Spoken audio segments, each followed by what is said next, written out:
хочу поддержать наших политических заключенных, которые заключены диктаторским режимом Бердымухамедова в Туркменистане. Нургелди Халдыков, Хурсанай Усматуллаева, Мансур Менгелов, Аллабердиев Пихамерди, Мурат Авезов, Мурат Душемов и наш последний активист Азат Исаков.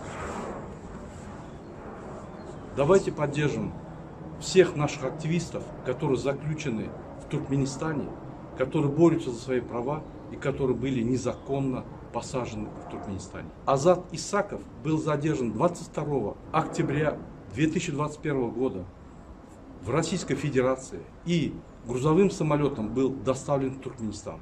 Сейчас он находится в застенках Министерства национальной безопасности Туркменистана. Свободу Азату Исакову, свободу всем активистам в Туркменистане.